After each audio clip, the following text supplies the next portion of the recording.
Welcome back, you night owls. Tonight we turn our attention to the peculiar and tragic tale of a prince who believed himself to be made of glass. Now, before you start picturing some sort of magical shimmering royalty, think less Cinderella's slipper and more antique vase teetering on a high shelf. This isn't a fairy tale.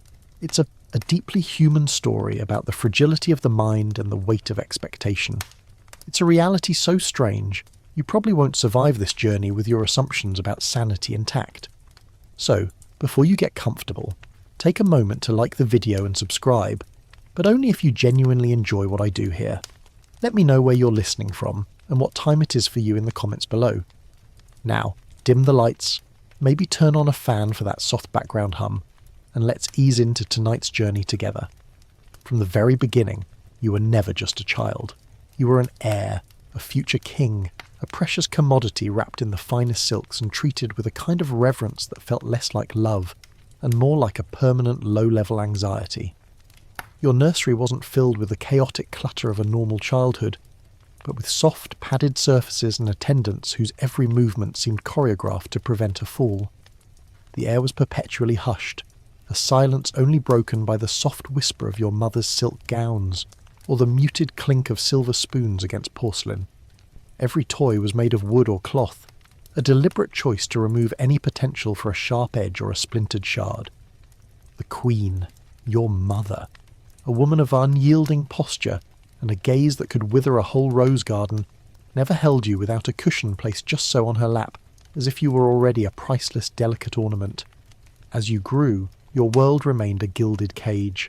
Your tutors spoke to you in hushed tones, your lessons were conducted on thick carpets, and even your pony was a gentle, plodding creature chosen for its lack of spirit. You were a boy in a cocoon, shielded from every bump, scrape and bruise that builds resilience in others. You spent your days in the palace gardens, a meticulously manicured expanse where every rock had been removed and every branch pruned to a smooth, non-threatening curve. You would watch the other children from a distance, the stable-hand sons who scraped their knees and climbed the forbidden walls, with a sort of detached academic curiosity. Their world of rough and tumble seemed as alien to you as the moons of Jupiter. This sheltered life wasn't born of cruelty, but a kind of excessive love and fear, a constant unspoken message that you were not built for the rough edges of the real world. You were a fragile thing, and everyone around you treated you as such. It was a conditioning so subtle and so constant that it became a part of your very being, a phantom weight that you carried everywhere. One of the more quirky tidbits from this era of royal history is the practice of slipper trials.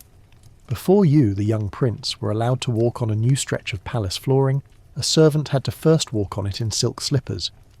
This wasn't about cleaning, it was to ensure there were no stray splinters or uneven tiles that might cause a stumble. The servant would perform a slow, deliberate shuffle, a sort of bizarre single-person ballet, before you were granted permission to traverse the same space. It was one of 100 small rituals designed to insulate you from a world that, for others, was simply a place to live. Historians still argue whether this was a genuine act of overprotectiveness, or a cunning political tactic to project an image of the prince as a sacred, untouchable figure, too valuable for the common ground. It's a debate that highlights the difficulty of separating personal eccentricity from political theatre in the annals of royal history. But beneath the velvet and silence, there were flashes of a different boy. You had a sharp, curious mind and a particular fascination with anatomy. You would sneak away to the royal library, a place mercifully free of padding, and devour dusty old texts on the human body. You found the intricate network of bones, muscles and organs fascinating. You drew diagrams of skeletons in your secret notebook, not as a macabre hobby, but as a way to understand the very structure that seemed so alien and fragile in your own life. You were trying, in your own quiet way, to build a sturdy foundation for yourself out of knowledge, something the physical world seemed unwilling to provide. This study of the body was your rebellion, a secret intellectual escape from a world that saw you as nothing more than a potential accident waiting to happen. It was in these stolen moments that you felt the most real, the most solid, even though you were a world away from the grit and grime of a real-life anatomy lesson. And it was during one of these stolen moments that the first whispers of your peculiar delusion began. You were sketching a femur bone, a marvel of engineering, when a servant boy running through the corridor with a laundry basket stumbled and fell. The thud was surprisingly loud, and you flinched not from the sound, but from the sight of the boy's head hitting the marble floor. He was unharmed, just a bit dazed and embarrassed. But in your mind, something shifted. Your anatomical knowledge, once a source of comfort, now became a terrifying lens through which to view your own body. You had learned of the brittleness of bone, the softness of the brain, the delicate network of nerves and vessels, and in that moment, seeing the boy hit his head, your brain, with its ingrained conditioning of fragility, made a terrible connection. You didn't see a boy who got a bump. You saw a structure, a fragile, intricate machine that hadn't shattered. You wondered, with a jolt of genuine terror, why yours hadn't shattered before. It was the first time you consciously considered the possibility of your own destruction, not in some abstract future sense, but in the immediate physical present.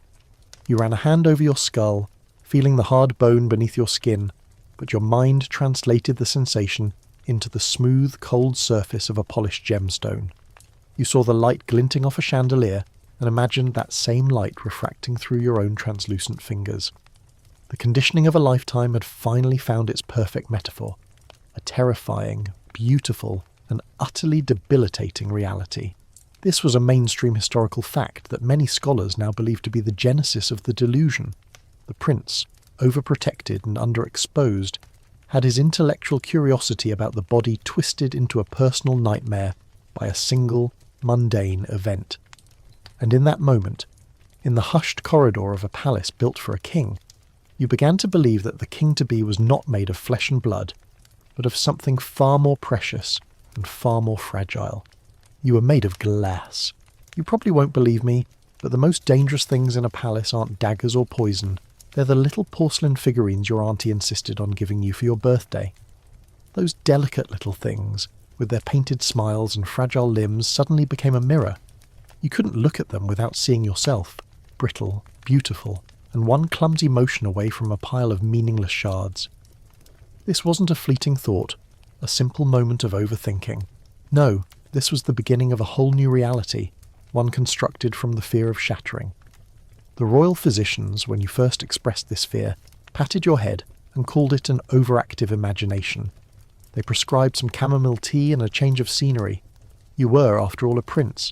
You were supposed to be strong, to be a pillar of the realm, not a personification of a china shop. But they were wrong. Your imagination wasn't overactive. It was terrifyingly precise. The delusion didn't just appear one morning, fully formed like a mushroom after a rainstorm. It grew, slowly at first, a creeping vine of paranoia that wrapped itself around your mind. It began with small things. You started refusing to sit in certain chairs, especially the ones with hard wooden seats. They felt like they were pushing up against your fragile backside, threatening to crack it. You preferred to stand, even for hours at a time, your knees aching and your calves burning. But the discomfort was a small price to pay for the peace of mind that came with knowing you weren't on the verge of splintering. You started to develop a peculiar swaying gait, as if you were constantly testing the floor's solidity, distributing your weight in a way that wouldn't put too much pressure on any one point. It looked to others like a new dance, a strange courtly shuffle, but to you it was a constant battle against gravity itself. Then, one afternoon, the facade finally shattered, quite literally. A servant, dusting a high shelf in the grand library, accidentally knocked a heavy carved wooden globe to the floor. The sound was deafening, a percussive crash that echoed through the vaulted ceilings. Everyone else just jumped, a minor inconvenience in the day's routine, but to you, it was a catastrophe. Your mind, already primed for disaster, didn't hear the sound of wood on marble. It heard the sound of your own bones, your own skull cracking under immense pressure. You screamed, a high, thin sound that didn't sound like it came from a grown man.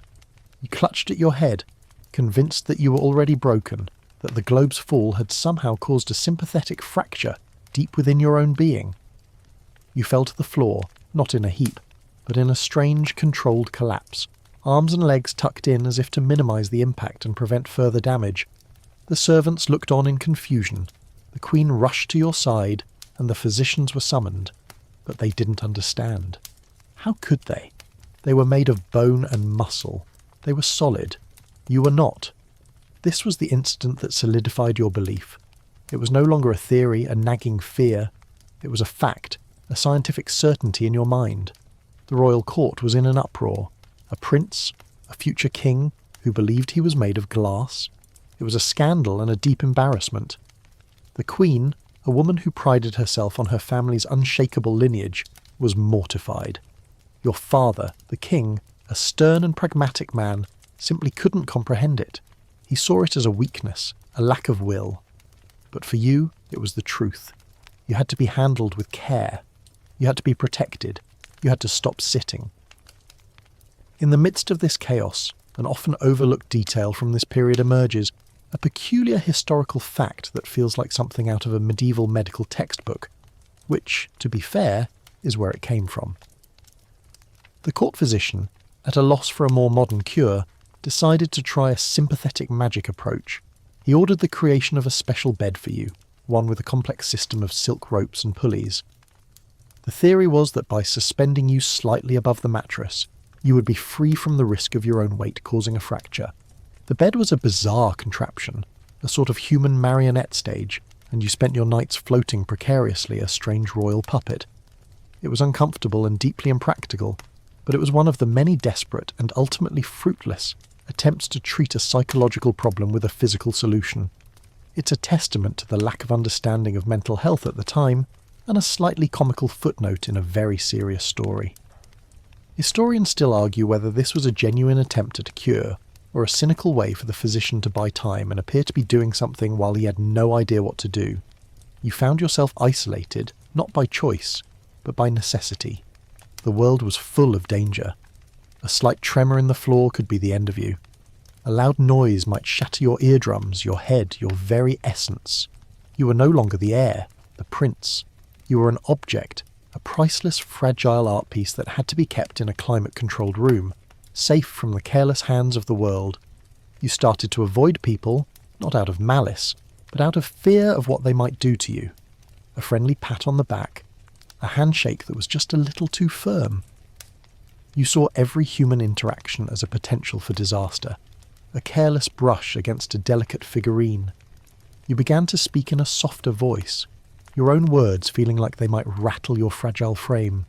Your servants were instructed to handle you with extreme caution, a phrase that they didn't quite know how to interpret. Did it mean they should stop looking at you directly? Should they walk on their tiptoes? The rules were constantly in flux, and so was the court's patience. The only person who seemed to get it in a twisted, heartbreaking sort of way was the court's resident fool. He was an ancient, stooped man named Pip, who had been in service since your grandfather's time. He didn't speak in riddles or perform clever tricks, he just observed. He would sit in a corner of the great hall, unnoticed, and watch you stand for hours, swaying slightly, a living monument to your own madness. One day, he approached you, not with a joke or a platitude, but with a small, smooth stone, a bit of grey river rock. He simply placed it on the floor in front of you and walked away. You looked at the stone, small and solid, and you knew exactly what he was saying. He was saying that some things were unbreakable. He was saying that you didn't have to be a stone, but you didn't have to be glass either. It was a quiet moment of connection, an understanding from a man who had seen the full spectrum of human folly, and yet still saw a glimmer of hope in your particular brand of madness. For a moment, just a moment, you didn't feel like glass. You felt like someone who could perhaps one day stand on solid ground again. You'd think a royal court would have a protocol for everything. What to do when the Duke of some place or other spills wine, how to correctly address a visiting dignitary from a rival kingdom, even what to do when a rogue swan escapes the royal lake and causes a ruckus in the kitchens. But no one, not a single one of the Queen's advisors with their fancy titles and even fancier beards, had a single word of guidance on what to do when the heir to the throne believes he's made of glass. The entire palace, a place of rigid order and ancient tradition, was thrown into a state of utter bewildered chaos. It was like trying to choreograph a ballet with a statue that suddenly decided it was a sentient but very, very brittle piece of art. The first attempts to manage your condition were, in retrospect, quite comical. They started with the simple and the absurd.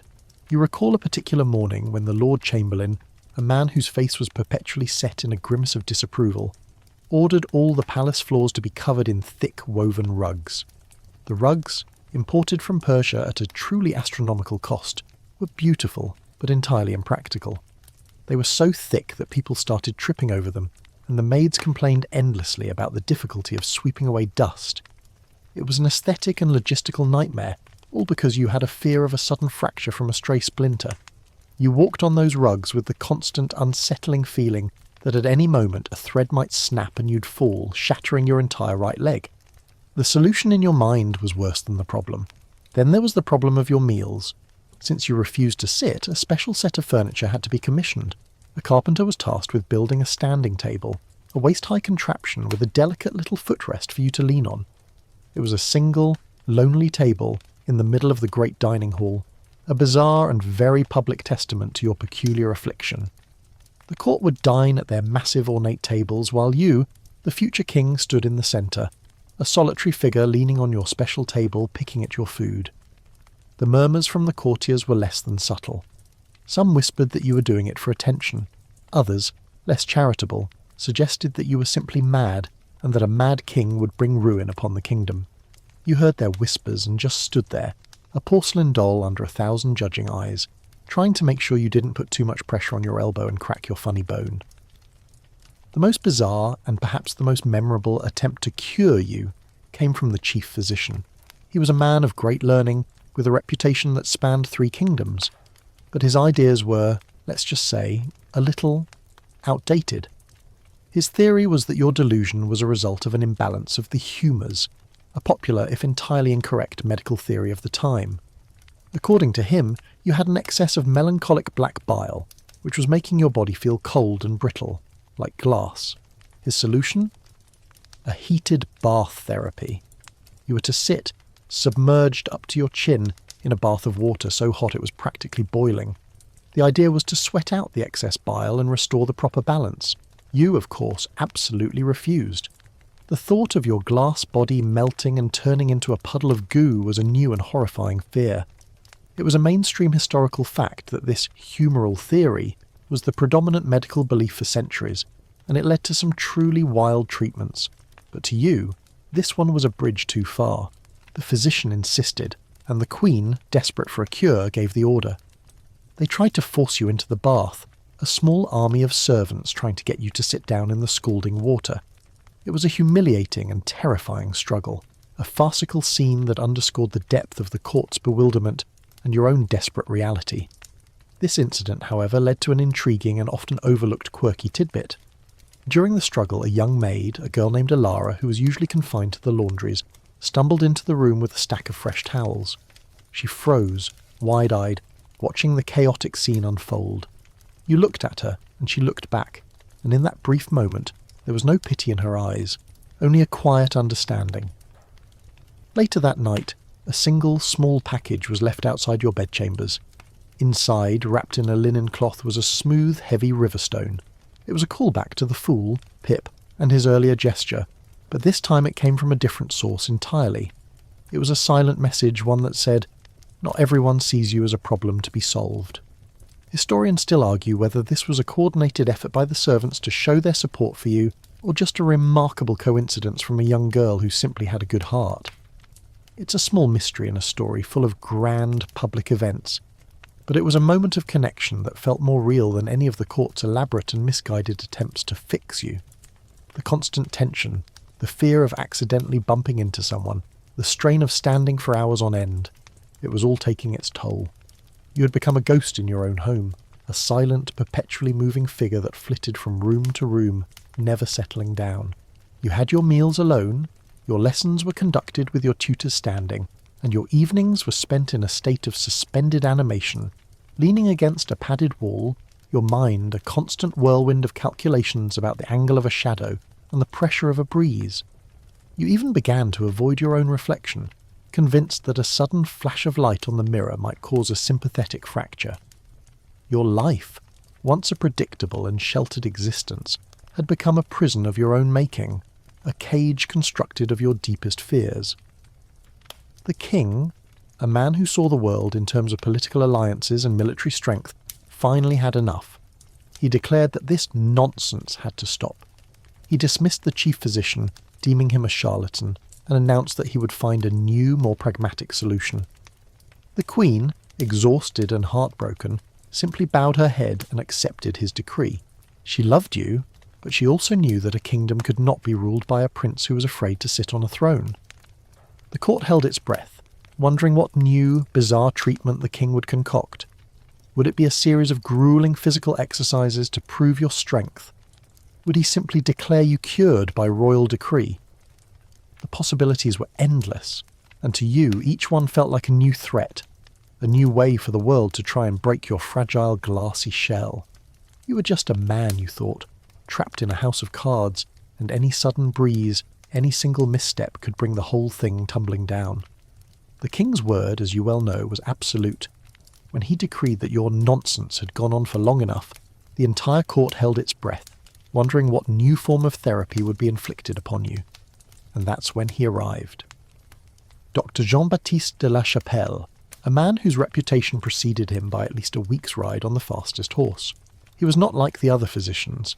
He didn't believe in humours or heated baths. He believed in reason, in logic, in the power of the mind to heal the body. He was a man of the new age of science, a fact he would remind you of every 5 minutes, along with a theatrical sigh about the superstitious nonsense of his colleagues. You found him simultaneously fascinating and deeply unsettling. De la Chapelle's arrival was a grand affair. He was ushered into the royal hall, a flurry of silk and self-importance, his bag of mysterious instruments clinking as he walked. He had a piercing gaze and a disconcerting habit of looking not at your face, but at your feet, as if he expected to find the source of your affliction in the way you walked. The king gave him a single command: "Cure my son, or don't return to this court." The doctor, with a bow so deep it was almost a threat, accepted the challenge. You, meanwhile, stood by your special leaning table, watching this new player on the stage, a fresh new audience for your elaborate self-imposed performance. His first approach was simple and, to you, terrifying. He believed that the mind, like a muscle, could be strengthened. He called it cognitive counter-programming, a phrase he used with a sort of smug satisfaction. His plan was to force you to confront your fear directly. He started with a chair.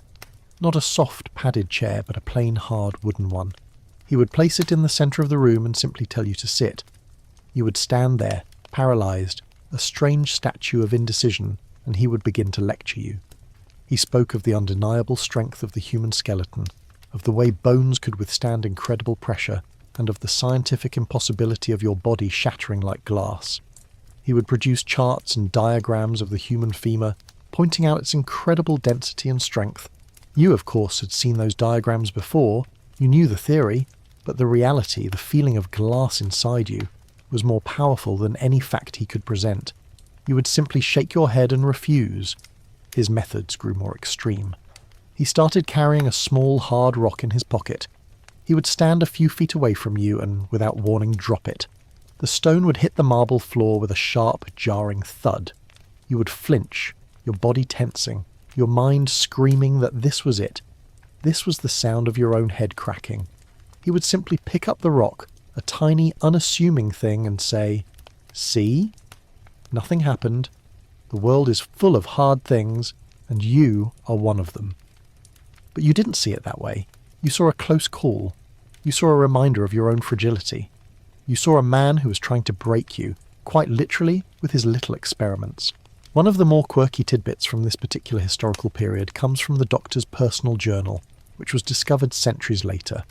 He wrote of his frustration and of a rather bizarre fringe theory he devised. Since you wouldn't sit, he decided to trick your mind into believing you were already broken. He ordered the creation of a special set of padded clothes, a suit that was covered in small, pre-cracked porcelain shards, sewn in to look like a sort of delicate mosaic. The idea was that by wearing the broken suit, you would get used to the feeling of being shattered, and the real fear would diminish. You were presented with this hideous crackling garment, a sort of human wind chime of a suit. You refused to wear it, of course, absolutely horrified by the thought of being dressed as a broken thing, but the doctor insisted it was for your own good. Historians still argue whether this was a genuinely misguided attempt at a cure, or a bizarre form of psychological torture, a cruel experiment on a man who was already suffering. And then came the most extreme measure of all. De la Chapelle, in his infinite wisdom, decided to stage a dramatic intervention. He had a large ornate window pane brought into the main hall and set up on a stand. He then turned to you, a glint of triumph in his eye, and announced that he would prove once and for all that you were not glass. He gestured to 2 strong guards, who were holding heavy ceremonial hammers. The plan was for them to smash the window pane. You would hear the sound, see the shattering, and according to the doctor's flawless logic, realise that you were not like the glass. But his plan was flawed, terribly so. He had underestimated the power of your delusion. You didn't see the glass as separate from you. You saw it as an extension of yourself, a physical representation of your own inner being. As the guards raised their hammers, you closed your eyes, bracing for the impact. The first hammer came down, and the window shattered with a deafening crash, 1,000,000 sparkling shards flying through the air. You felt a sharp phantom pain in your chest, and you fell to your knees, gasping for breath, convinced that your ribs had just splintered into 1,000 pieces. The second hammer fell, and the last of the glass turned into dust, but you didn't see it. You were on the floor, curled into a tight ball, a human sculpture of fear and pain, convinced that you were already broken beyond repair. This was a moment so public and so humiliating, a mainstream historical fact that was written about in countless court documents, and it proved to everyone that de la Chapelle's scientific methods were not working. The Queen, seeing her son in such a state of distress, finally intervened. She strode across the hall, her silk gown rustling like a furious wave, and she dismissed the doctor on the spot, her voice a low, furious hiss. "Your theories are cruel, and your methods are barbaric," she said, her eyes blazing. "You have only made things worse." The king, for once, didn't argue. He just watched as de la Chapelle, his scientific hubris shattered, was escorted out of the palace, his bag of strange instruments clinking a sad, defeated tune. You were left alone on the floor, a trembling, broken thing, and for the first time in a very long time, you felt the gentle touch of your mother's hand on your shoulder, not to command, but to comfort. It was a brief moment of solace in a sea of your own madness, a hand on your shoulder that, for a fleeting second, felt solid and real. Her touch was not gentle like the wind, or soft like a silk pillow. It was firm, purposeful, and as solid as a mountain. Her hand on your shoulder didn't just feel like a touch, it felt like a weight, a grounding force that for a brief, bewildering moment made the world feel a little less fragile. The Queen, your mother, was a woman of granite and steel, and in her presence, even the most absurd delusion seemed to cower in the face of her unyielding practicality. She looked at you, not with pity, but with a tired sort of determination. She had seen the failures of the doctors and the impatience of the king. Now she would try her own way. Her first act was to dismiss the entire cohort of physicians. She declared the palace a doctor-free zone, a pronouncement that was met with a collective, audible sigh of relief from everyone in the court. She didn't replace them with other healers or charlatans. She replaced them with a single old woman from the kitchens, a woman named Agnes who had nursed the Queen through a childhood illness, and was known for her unshakable calm and her uncanny ability to get stains out of tablecloths. Agnes's only instruction was to be present and to bring broth. It was an approach so simple it was revolutionary. Agnes would simply stand in the room with you, a quiet, reassuring presence, and hand you a warm bowl of bone broth. She didn't talk about your delusion. She didn't try to fix you. She just existed, a solid, dependable fact in a world that felt like it was crumbling. The Queen's new approach was not about magic or science, but about a sort of relentless normalcy. She started to speak to you not as a fragile prince, but as a son. She would ask you about your day, about the books you were reading, about the weather. She would talk about her own duties, the drudgery of paperwork and the endless meetings with boring ministers. It was a conscious effort to pull you back into the mundane reality of the world, to remind you that life was not a delicate balancing act, but a series of tedious, everyday tasks. She even went so far as to install a special padded chaise lounge in her own private chambers, and she would invite you to stand there, leaning against it while she worked. You weren't expected to sit, but you were expected to be present, to be a part of her world, and to be reminded that the world was still turning, whether you felt made of glass or not. This was a quirky tidbit that was noted in a footman's diary from the time. The Queen's chaise lounge was an absurdly expensive piece of furniture, and it was entirely for you to be stood against. It was a strange mix of pragmatism and pure maternal affection. Her greatest strength was her refusal to acknowledge the delusion as a real, physical ailment. She would talk about your condition with a sort of polite indifference, as if it were a mild cold or a persistent cough. When you would mention your fear of sitting, she would simply nod and say, "Then don't sit. We will manage." When you would express a fear of a sudden noise, she would just sigh and say, "Then let us find a quiet corner for you to be." It was a frustrating and strangely effective tactic. By treating your delusion as a minor inconvenience rather than a life-or-death crisis, she slowly began to chip away at its power. You couldn't be the star of your own tragedy if the leading lady kept treating it like a forgettable farce. The court, initially bewildered by this new approach, quickly adapted. Servants stopped walking on tiptoes. Courtiers started to speak at normal volume. The palace returned to its usual hum of activity, and you, the prince who couldn't sit, became an accepted eccentricity rather than a public spectacle. This was the Queen's plan, to normalise the abnormal, to make your peculiar affliction so commonplace that it would lose its hold over you. And to a certain extent it worked. You still felt like glass, but you were no longer the sole focus of 100 pairs of eyes. You were simply a man who stood a lot. A mainstream historical fact from this period is the Queen's use of occupational therapy, a practice that was almost unheard of at the time. She didn't want you to simply stand there and brood. She started to give you tasks. She would have you oversee the palace accounts, forcing you to stand at a high desk for hours, your mind focused on numbers and figures instead of your own fragility. She had you catalogue the royal library, a monumental task that required you to move from shelf to shelf, your mind lost in the dusty volumes of history and science. It was a clever and subtle way to force you to use your body and your mind for something other than a constant state of self-preservation. It was a form of distraction so powerful it was almost a cure. But even the unbreakable Queen had her limits. One evening, after a particularly long day of cataloguing books, she found you leaning against a wall, your eyes unfocused, a sort of weary emptiness in your posture. She came to you, not with a task or a clever anecdote, but with a simple question. "My son," she said, her voice soft and low, "do you remember the man you were before this? The boy who loved to draw and to read and to explore?" You looked at her, and you couldn't answer. You honestly couldn't remember. The boy you were felt like a stranger, a character in a book you had only half read. The glass was all you knew now. It had become your identity. It was in this moment that the Queen realised her pragmatic approach, while effective at managing your behaviour, was not truly healing your mind. It was a temporary solution to a deeply rooted problem. The next day, she made a difficult decision. She ordered your isolation. You were to be moved to a private wing of the palace, away from the court, away from her and away from the endless duties she had assigned you. Her logic was cruel but simple. If you were going to be a prisoner of your own mind, then she would at least give you a proper prison. It was a heartbreaking moment for her, a final, desperate roll of the dice in a game she was losing. Historians still argue whether this was an act of genuine love, a move to force you to confront your own mind in solitude, or a final, desperate act of a woman who had simply given up. You would soon find out. The quiet, peaceful days were over.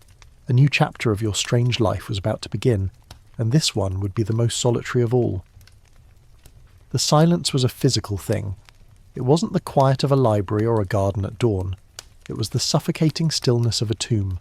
Your new chambers, a private wing of the palace that had been a forgotten guest suite for a century, felt less like a home and more like a gilded cage. The Queen had given her orders, and they were followed to the letter. No visitors, no tutors, only a handful of trusted servants to bring you your meals and attend to your needs, all of them trained to move with a quiet, unobtrusive grace that was both soothing and deeply isolating. You were a porcelain figure on display, and the world outside had been granted a temporary and very necessary distance. In this new solitude your delusion didn't lessen. If anything, it intensified. Without the constant distractions of court life, your mind turned inward, the fear of shattering becoming a constant hum in your ears. You spent your days in a state of perpetual, anxious motion. You would pace the length of the room, counting the tiles on the floor, a nervous energy propelling you forward. You would run a hand over your arm, feeling for a phantom crack, a hairline fracture you were certain was there, hidden beneath the surface of your skin. The sunlight streaming through the window, once a source of warmth, now felt like a spotlight, an unwelcome source of transparency that made you feel even more exposed and fragile. You were a prisoner of your own mind, and this quiet, solitary existence was the perfect environment for your fears to grow and fester. It was during this period of isolation that a particularly quirky tidbit was recorded by a servant named Thomas. He was one of the few permitted to attend to you, a shy elderly man with a fondness for humming old ballads under his breath. He wrote in his personal journal that you had developed a strange habit of only drinking from a specific, heavy, earthenware mug. This wasn't an act of a royal tantrum, it was a matter of self-preservation. You believed that the delicate, ornate porcelain teacups of the palace would be too much for your fragile fingers to hold, and that the slightest pressure would cause them to shatter and your hands to splinter along with them. The earthenware mug, on the other hand, was solid. It was thick. It felt unbreakable. It was a tangible piece of reality you could hold on to. Historians still argue whether this was a sign of your deepening mental illness or a small, desperate act of self-care. Was it a symptom or a coping mechanism? The answer, like so much of your story, is probably a bit of both. One afternoon, in the quiet monotony of your chambers, a small sound broke the silence. A soft, muffled clatter came from the corridor outside your door. It was followed by the low, angry voice of the senior footman and a small, whimpering sound. You, ever sensitive to any sudden noise, froze. A moment later, your door opened just a crack and a small figure slipped inside. It was Ilara, the same young maid who had left you the smooth riverstone. She was carrying a tray, and on it a single porcelain teacup lay in two clean broken halves. She had clearly been sent to collect something, and had dropped the tray, and now she was trying to hide from the senior footman's wrath. She froze when she saw you, her eyes wide with fear, not of you, but of the trouble she was in. You, in turn, were staring at the two broken halves of the teacup. Your first instinct was to flinch, to recoil, to feel the phantom pain of a corresponding crack in your own body. But then you looked at Ilara, and something was different. She didn't look at you with fear or pity or judgment. She looked at you with a kind of quiet, genuine remorse, not for you, but for the broken object in her hands. You saw her eyes welling up, a single tear tracing a path down her cheek, and for a moment you didn't see a broken teacup. You saw a girl who had made a mistake, a girl who was afraid of being punished. The mainstream historical fact that you finally grasped in that moment was that there was a world outside of your own head, a world where people worried about spilled tea and broken porcelain for reasons that had nothing to do with whether or not their own bodies would shatter. It was a simple, profound realization. Without a word, you knelt down. You didn't crouch or bend with your usual careful, agonizing slowness.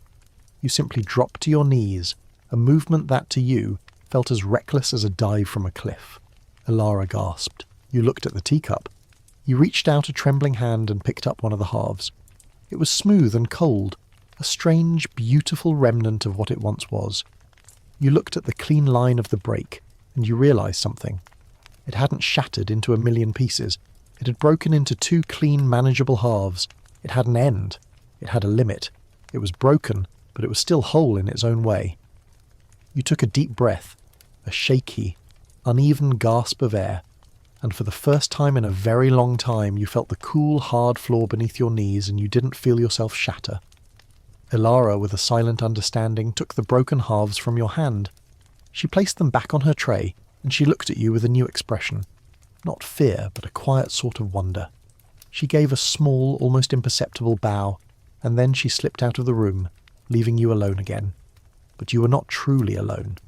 You were alone with a new thought, a new idea that had been placed in your mind like a seed.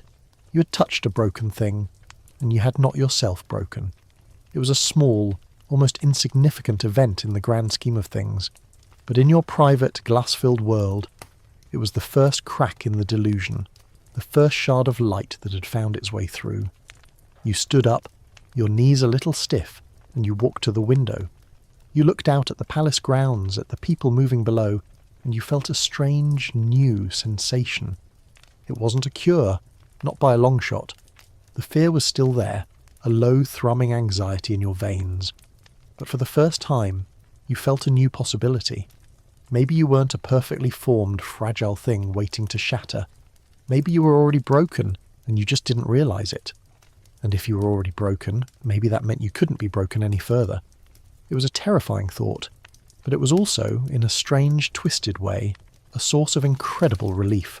This was the first time you had considered that a kind of strength could come from being broken, and it was a realization that would, perhaps, one day allow you to face a world that was far more dangerous than you could have ever imagined.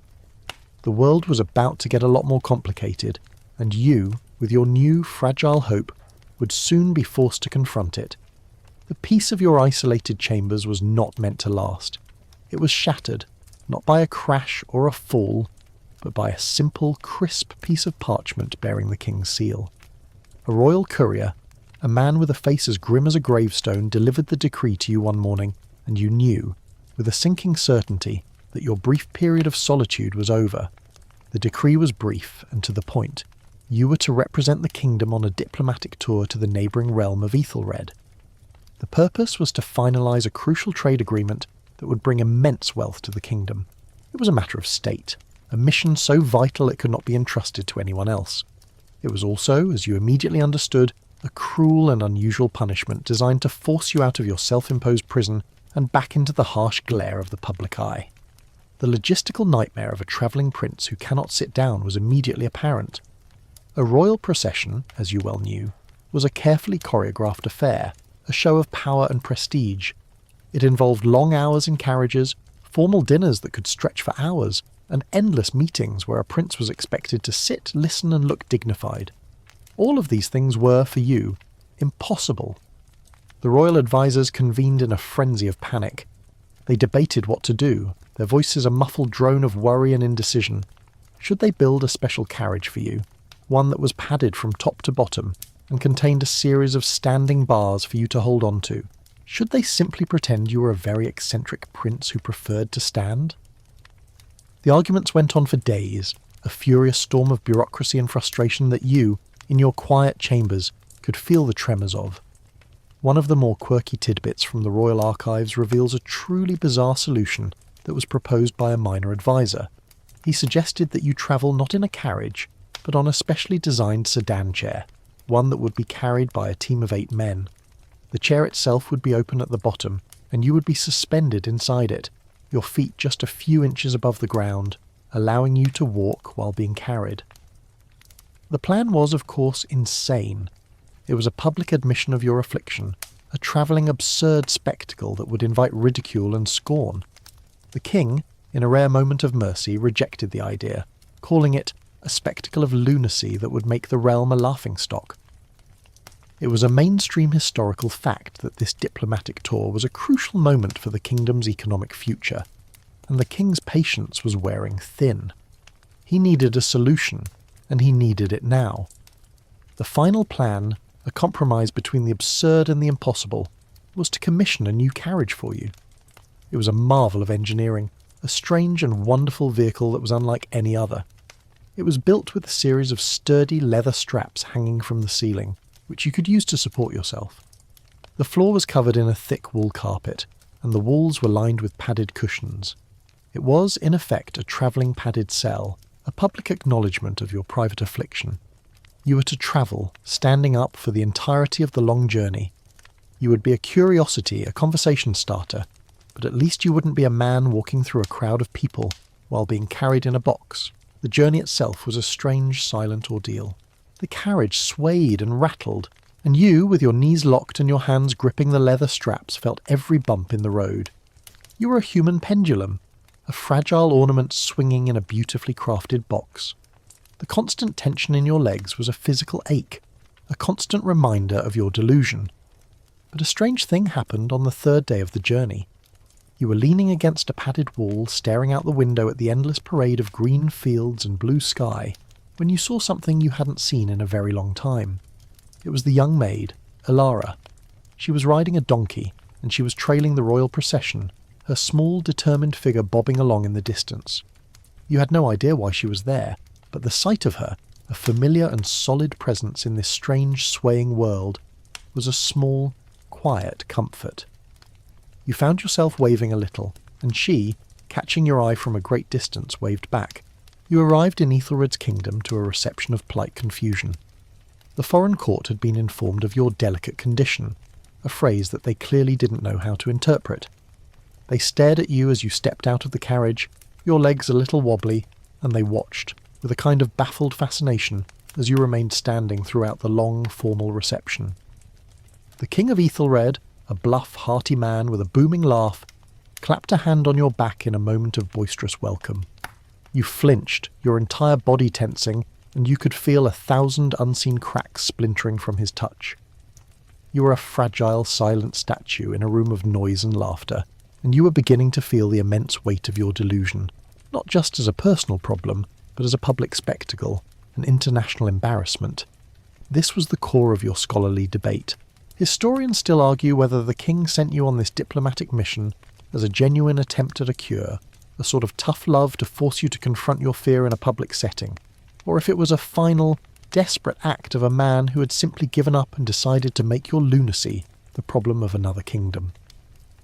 It's a debate that gets to the heart of royal motivations, and in your current state you didn't much care. You were just a man standing in a foreign hall, and you were afraid of the next handshake, the next accidental touch, the next stray sound that might shatter you completely. But you were there, and for now, that was all that mattered. The next challenge would be the first of a series of official functions, and you had a terrible feeling it was going to be a very, very long night.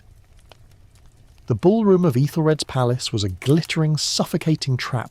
Chandeliers, 1,000 tiny refracting stars hung from the ceiling, their light catching every piece of silver and glass in the room. The air was thick with the scent of perfume and wine, and the low, constant hum of 100 conversations. You were in the middle of it all, a silent, unmoving statue of a man, while the foreign diplomats and nobles swirled around you like a colourful vortex. You stood by a massive window, the glass of the pane a cold, familiar comfort against your back. You felt a wave of nausea, a dizzying panic at the thought of the 1,000 delicate glass surfaces that surrounded you. One wrong move, one sudden laugh, and you could all go tumbling down in a shower of shards. The King of Ethelred, a man who saw no problem that couldn't be solved with a firm handshake and a loud laugh, approached you. He held a massive goblet of wine, its surface reflecting the chandelier lights in a dizzying display. "My dear prince," he boomed, his voice a tidal wave of noise, "do you not find our hospitality to your liking? You seem hesitant." You tried to find the words to explain your peculiar predicament, but they caught in your throat. He simply laughed, a great, rumbling sound that seemed to shake the very foundations of the room. He didn't wait for an answer. He saw your silence as a challenge, and he decided to fix you with the same boisterous, pragmatic approach as your father. He placed his massive hand on your shoulder and you flinched, your entire body tensing as you braced for the phantom crack you were sure would follow. "What you need," he said, "is a little liquid courage. A drink to settle your nerves and make you feel solid." He thrust the goblet toward you, his broad, friendly smile a terrifying mask of ignorance. You saw the goblet not as a simple drinking vessel, but as a fragile, elegant prison. You could not hold it. You could not risk it. You felt the familiar wave of panic rise in your throat, a desperate need to retreat, to hide, to get away from all this noise and light and danger. And then you saw her. Elara, the young maid from your palace, was standing in a corner of the ballroom, her hands clasped together, her eyes wide with concern. She had somehow followed you here, a silent, unblinking sentinel in this strange foreign court. She caught your eye, and she gave a small shake of her head, almost imperceptibly, a silent message that said, "Don't." You knew exactly what she meant. She was telling you not to break, not to give in to your panic, not to make a spectacle of yourself. She was telling you to hold on, to stand strong. It was a strange, powerful moment of connection. You took a deep breath, and you looked at the King of Ethelred, and you did something you hadn't done in a very long time. You smiled. It was a small, tight smile, but it was there. You gently pushed his arm away, and you said in a voice that was a little shaky but steady nonetheless, "Your Majesty, I have a peculiar condition. I cannot hold anything too heavy, nor can I drink." The king looked confused. "Nonsense," he said. "Everyone can drink." But you just shook your head. It is a matter of personal constitution, you said, reaching for a phrase that sounded regal but was entirely made up. My people believe that a prince must be as light as air, as transparent as a mountain spring, a vessel for the kingdom's spirit. To fill me with the heaviness of drink would be to dim that spirit. It was a brilliant, spontaneous lie, and it worked. The King of Ethelred, a man who loved a good legend, a quirky bit of folklore, looked at you with a new expression, not pity or confusion, but respect. Aha, he boomed, a prince of glass. What a truly marvellous tradition. It is a testament to the purity of your bloodline. He laughed, and the laughter was not mocking but genuinely delighted. He put his arm around your shoulder, a gesture that, while still terrifying, was now accompanied by a kind of theatrical gentleness, as if he were trying not to break a priceless vase. A quirky tidbit from the annals of Ethelred's court states that this story, this tradition of the Prince of Glass, became an instant legend in their kingdom. People whispered about it for years, a charming, fantastical tale of a prince whose spirit was so pure he couldn't touch heavy things. This was the first time your delusion, a source of so much pain and humiliation, was used to your advantage. It was a mainstream historical fact that this bizarre exchange created an instant and very effective diplomatic bond between the two courts.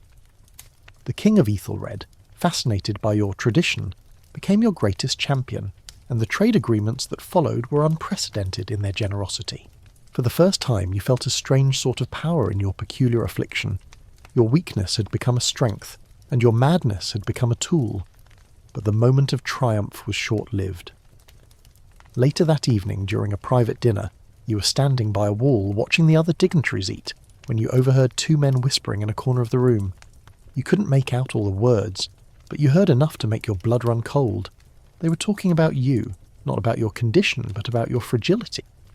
They were talking about a scheme and a rival faction, and how your weakness could be used to our advantage. They laughed, a low, cruel sound that was far more terrifying than the king's booming laughter. They were not talking about your mind, they were talking about your power, and they were planning to take it. You stood there, silent and still, your heart pounding a frantic rhythm against your ribs. The fear of shattering was a familiar companion, but this was a new, far more terrifying fear.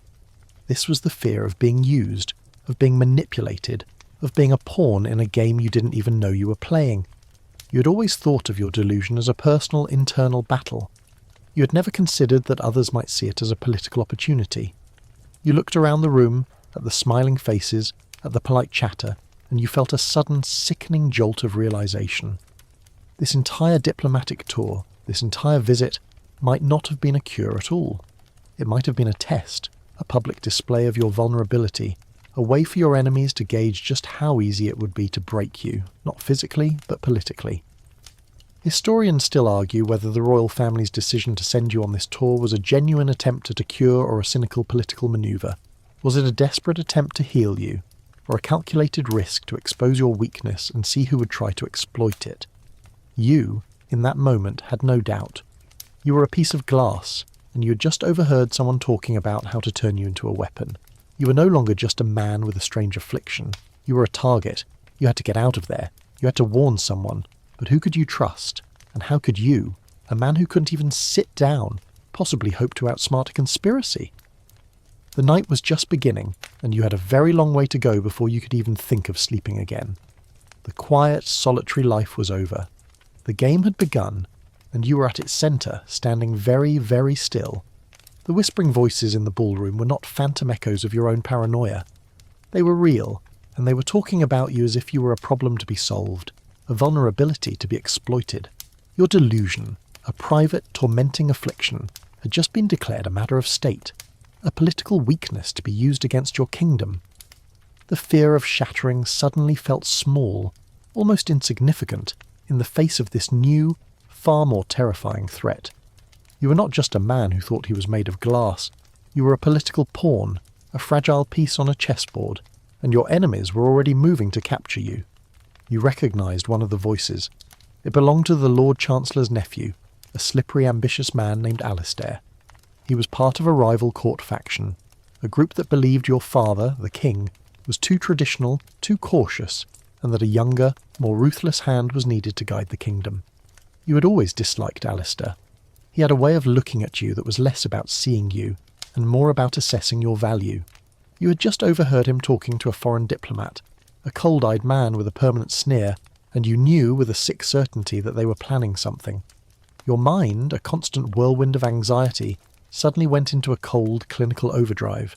You had to get back to your chambers. You had to think. You had to find a way to warn your father. But how? The thought of navigating the crowded, labyrinthine corridors of the Palace of Ethelred, a place filled with 1,000 potential hazards, was an overwhelming one. You just stood there, a strange, silent man in the middle of a swirling party, and you began to feel the first, terrifying stirrings of a new kind of panic. You knew you couldn't trust anyone in this court. The King of Ethelred, for all his bluster, was a diplomat, and his loyalties were to his own kingdom. The guards were loyal to him. You were on your own, and you were as vulnerable as a ship in a storm. But you had an idea, a desperate, half-formed thought that felt as dangerous as it did brilliant. You needed to get a message to someone you could trust, someone who wasn't part of this swirling world of politics and deceit. You needed to find Ilara. You made your way to the edge of the ballroom, a slow, careful shuffle that drew a few curious stares. You moved with the deliberate, almost agonizing slowness of a man walking on a sheet of thin ice. You passed by a large group of laughing diplomats, and you had to stop and wait for them to move, your whole body tensing at the thought of a stray elbow or a careless turn. You felt a wave of claustrophobia, a desperate need to be out in the open, away from all these people and their solid, dangerous bodies. You finally reached the door and slipped out, your body a strange, swaying shadow in the quiet corridor. You moved with a sort of panicked grace, a silent, frantic dance through the palace, your ears straining for any sign of a footman, a maid, anyone. You knew the layout of the palace from the many, many hours you had spent poring over maps in the royal library. You knew where the service entrances were, where the kitchens were, where a young maid might go to be alone. You found a narrow staircase that led down to the kitchens, and you made your way down, your hand on the cold stone wall for support. The silence here was a comfort, a welcome respite from the deafening noise of the party above.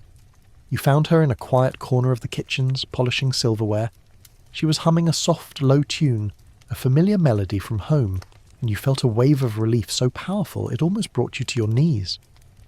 You stood there for a long moment, just watching her, a solid, real person in a world of artifice and conspiracy. You cleared your throat, a small sound that made her jump. She turned and saw you, and her eyes, once filled with fear, were now filled with a kind of quiet, knowing concern. You didn't need to say a word. You simply held out your hand, a strange, silent gesture of trust. She didn't hesitate. She looked at you, she looked at your hand, and she gently took a napkin from her tray and placed it in your palm. It was a gesture of immense, unspoken understanding. You weren't asking for her help as a prince asking a subject. You were asking for help as one human being to another, and she, with her simple act, was saying that she understood. You whispered, your voice low and urgent, "I need you to take a message to the king, my father. It is a matter of great urgency." You didn't tell her what it was about. You didn't want to endanger her with the details of a political conspiracy. She just nodded, her face grim. "I will go at once, Your Highness," she said, her voice a low, steady whisper. You knew she meant it. You knew she wouldn't fail. This was a mainstream historical fact that many historians believe to be the true turning point in your story. The prince, for the first time, did not rely on a doctor, a queen, or a king. He relied on a simple maid, a person who saw him not as a political symbol or a medical mystery but as a person in trouble. It was a moment of profound humility and trust, a radical act that would change the course of your life forever. A quirky and very specific tidbit from this period is the method by which you sent your message. You couldn't trust a pen or a paper, as it could be intercepted and forged. Instead, you gave Ilara a small, intricately carved wooden bird, a sentimental object that your father had given you as a child. The bird was hollow, and inside you had placed a single, small, rolled-up piece of parchment with a series of lines and squiggles. The lines were a prearranged code known only to you and your father, a sort of silent language you had developed as a child. It was a testament to the king's paranoia, and your own ingenuity. Historians still argue whether this was a genuinely brilliant move or just another sign of your deepening paranoia, but either way, it was a message that was about to change everything. You gave her the bird, and she, with a final determined look, slipped out of the kitchen and disappeared into the night. You were left alone again, but this time you weren't alone with your fear. You were alone with a desperate, terrifying, and very real hope. The game had been played, and you, with the help of a simple maid, had just made your first move. The pieces were now in motion, and all you could do was wait. The night was a long, anxious blur of waiting. You returned to the diplomatic reception, a silent, watchful observer in a room full of noise. You watched Alistair and his co-conspirator from a distance, your eyes tracking their movements, a human surveillance system powered by fear and adrenaline. You saw them laugh and talk and pretend to be part of the festivities, all the while knowing that beneath the polite smiles a plan to destroy you was in motion. You leaned against a wall, your whole body a study in stillness, and you felt every second tick by like a hammer against your fragile frame. Meanwhile, Ilara, the young maid, was on a mission. She had to navigate a foreign palace, a labyrinth of 1,000 identical corridors and 1,000 potential pitfalls. She was just a simple girl, a cleaner, a laundress, but in her hands was the fate of a kingdom. She had the secret note, the small rolled-up piece of parchment hidden inside the hollow bird. She couldn't take a horse. She couldn't take a carriage. She would be questioned. She would be stopped. She had to find her own way, and she had to be clever about it. This is where a truly remarkable and often overlooked quirky tidbit comes into play. Ilara, in her quiet, unassuming way, was a genius. She knew the palace's layout, not from a map, but from the bottom up. She knew where the laundry was hung to dry, where the kitchens were, where the servants' quarters were located. She knew the service routes, the secret passages that were not on any royal blueprint. She made her way to the palace's external wall, to a place where the guards were notoriously lax, and where a stream ran from a fountain in the gardens to a drain pipe that led outside the palace walls. It was a route that only a maid, a person who had to clean up the daily messes of a royal court, would know about. She wrapped the little bird in a piece of oilskin and slipped it into a pouch. Then she did something truly ingenious. She found a spare servant's uniform, a large heavy thing, and she tied it around a rock. She then took the uniform with the rock inside and threw it over the wall, hoping that the sudden splash would create a diversion. It worked. The guards, hearing the splash, rushed to the wall to investigate, thinking that someone was trying to escape or infiltrate the palace. While they were distracted, she slipped into the drain pipe, a small, dark and very wet passage that led to the outside world. She made her way through the darkness, her dress getting soaked and muddy, her hands and knees scraped and raw. She was afraid, but she was also determined. She thought of you, a kind, gentle man who was trapped in his own mind, and she thought of the cruel, laughing men who were plotting against you. She knew what she had to do. She emerged from the drain pipe on the other side of the wall, a mud-covered, determined little figure, and she set off into the night, the little wooden bird safe in her hand. Her journey was a perilous one. She didn't have a horse. She didn't have a guide. She simply walked, following the rough, unpaved roads and the stars in the sky. She slept in barns and under haystacks, her feet blistering with every step. She had no money and no food, and she had to rely on the kindness of strangers. She was just a girl, a maid on a mission, and yet she was a braver, more determined person than anyone in the royal court. And you, standing alone in a room full of enemies, knew that she was your only hope. A mainstream historical fact that gives context to this event is the unwritten law of servant's fealty. In that era, a servant's loyalty was not just to the monarch, but to the entire royal family. It was an unspoken code of honour, a bond that was often stronger than the political loyalties of the nobles. Ilara, in her act of quiet heroism, was not just a brave girl. She was a living embodiment of this ancient, unwritten law. She wasn't doing it for money or for a title. She was doing it out of a deep-seated sense of duty and loyalty to you, the prince she had watched from a distance for so many years. Back in the ballroom, you felt the tension in the room rise. Alistair was watching you now, a thin, knowing smile on his lips. He knew you had overheard something. He knew you were afraid. He didn't know what you were planning, but he knew you were up to something. He approached you, his walk a slow, deliberate saunter. "Your Highness," he said, his voice a low, silky threat. "You seem unwell. Perhaps you should take a moment to—" Rest. He gestured to a chair, and you felt a wave of nausea. He was taunting you. He was reminding you of your weakness. He was telling you, without saying a word, that he knew your secret and that he was going to use it against you. You just stared at him, your face a mask of polite indifference, your heart pounding a frantic rhythm in your chest. You knew you couldn't stay here. You had to get back to your chambers, to the relative safety of your private world. You made a polite excuse and you retreated, your body a strange, swaying shadow in the quiet corridors. You were a man on the run, a prince in exile, and you were running from an enemy that was not a foreign army or a rival king, but a single, ambitious man with a cruel smile. You just had to make it through the night. You just had to wait for Alara to get to your father. You just had to hold on, and as you closed the door to your chambers behind you, you felt a wave of cold, desperate loneliness wash over you. You were a prince in a prison of your own making, and the only person who could save you was a simple maid with a hollow wooden bird and a lot of courage.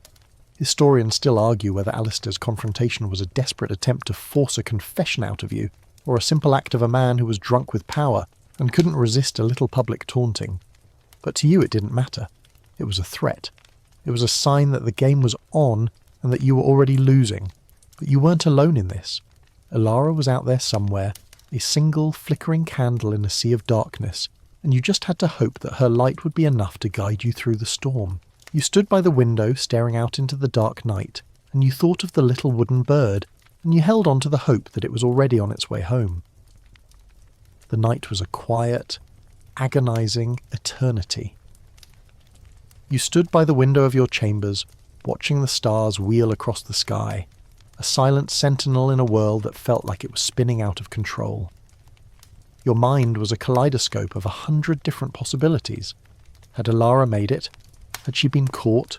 Had she simply been too afraid and turned back? You didn't know, and the not knowing was a torment far worse than any of your other fears.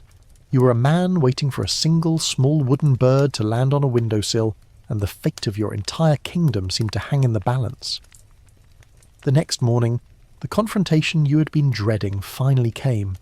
You were in the palace gardens, a place of sculpted hedges and manicured lawns that offered no place to hide. Alistair found you there, his face a mask of polite concern. He was not alone. With him was the cold-eyed diplomat you'd seen the night before, and 2 other men you didn't recognize, all of them smiling, all of them watching you with a predatory patience. "Your Highness," Alistair said, his voice a low, silky hum, "we were worried about you. You seemed troubled last night. We wanted to offer our assistance. You knew what this was. This wasn't an offer of help, it was a threat. It was a public show of force, a way to isolate you and force you to surrender. You stood there, your legs a little wobbly from the strain of a sleepless night, and you looked at their smiling, cruel faces. You felt a wave of cold, desolate loneliness wash over you. You were a single, fragile man against a whole faction of powerful, ruthless men. But then a strange thing happened. From the edge of the garden you saw her, Alara. She was standing by the high garden wall, a small, mud-spattered figure in the pale morning light. You saw her eyes meet yours, and she gave a small, almost imperceptible nod. You felt a jolt of hope so powerful it almost made you gasp. She had made it. The message had been sent. You were not alone. The sight of her, a single, flickering candle in a sea of darkness, gave you a new kind of courage, one that had nothing to do with whether or not your bones were made of glass. It was the courage of a man who was no longer just fighting for himself. You were fighting for her bravery, for her quiet, desperate act of loyalty. You looked back at Alistair, and you did something you hadn't done in a very long time. You smiled. It wasn't a real smile, it was a cold, hard, brittle thing, but it was there. "I am not troubled, my lord," you said, your voice a little shaky but steady nonetheless. "I am simply reflective. I am thinking of the future of our kingdom and the men who seek to guide it, and I am wondering if their hands are as steady as their words." The smile on Alistair's face faltered. He knew what you were saying. You were not just a fool with a peculiar affliction. You were a prince, and you had just made a threat. He took a step closer, his eyes narrowing. "Your Highness," he said, his voice now a low hiss of anger, "do not pretend to understand things that are beyond your comprehension. We are simply concerned with your condition. We worry that a man who cannot even sit on a throne would be a poor leader." And that was the moment. That was the moment he said the word. The one word that was designed to break you. Condition. You had heard it 1,000 times before, but this time it was not spoken with pity or with scientific interest. It was spoken as a political weapon, a public admission of your vulnerability. He had just made your private nightmare a matter of public debate, and in doing so, he had overplayed his hand. A mainstream historical fact that many scholars believe to be the turning point of your story is your response to Alistair's taunt. You took a deep breath, and you looked at him, and you said, in a voice that was clear and strong and utterly without a hint of fear, "You speak of a throne, my lord. But I wonder, what kind of man needs a chair to rule? A king's strength is not in his posture, but in his resolve. I have been standing for a very long time, my lord. I have learned the weight of my own being. I have learned that a body can be fragile and a spirit can still be unbreakable. And I am wondering, my lord, what happens to a man who must always have a chair to sit in? What happens when that chair is taken away?" The words hung in the air, a silent, powerful challenge. Alistair's face went white with fury. The other men with him looked at each other in confusion. They had come here to break you, to expose your weakness, and you had just used your weakness as a weapon against them. You had turned your affliction into a source of strength, a symbol of your quiet, unyielding resolve. You were no longer just a man who couldn't sit down. You were a king who had learned to stand. A quirky and somewhat humorous tidbit from this period is a message that was discovered in a diplomatic pouch centuries later. It was a frantic, scribbled note from Alistair to his contact back in your kingdom, a note that was sent just after your confrontation in the garden. It read, "He is not what we thought. He is something else. He speaks in riddles and is impossible to break. Abandon the plan. He is not a fool, he is a force. He must be handled with extreme caution." Historians still argue whether this was Alistair's genuine assessment of your strength, or a desperate attempt to cover his own failure. But for you, in that moment, it didn't matter. You knew that your words had a new power, a new weight, one that had nothing to do with whether your bones were made of glass or not. You turned and walked away, a slow, deliberate shuffle that was no longer a sign of weakness, but a sign of a man who was in complete control. You didn't look back. You didn't need to. You knew that you had just won a battle, and you hadn't even had to raise your voice.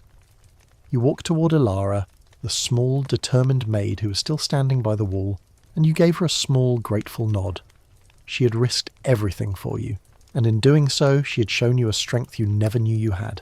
You'd been a prisoner of your own mind for so long, and now, for the first time, you felt a new kind of freedom, one that had nothing to do with whether your body was made of glass.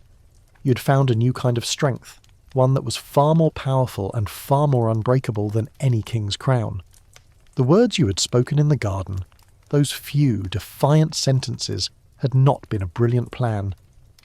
They had been an act of pure desperation, an emotional outburst from a man who had finally been pushed too far. But in the quiet aftermath, as you stood with Ilara by the garden wall, you realized they had done something remarkable. They had shifted the narrative. You were no longer just a fool. You were a mystery, a man who spoke in riddles, a problem that could no longer be solved with simple taunts. Alistair and his men had retreated, but you knew the danger was not over. It had simply gone into hiding, a venomous snake that had been forced back into its hole. Ilara, with a quiet solemnity that was far older than her years, recounted her journey. She spoke of the muddy drainpipe, the long dark road, and the kindness of strangers. She spoke of her fear and of her determination to deliver the message.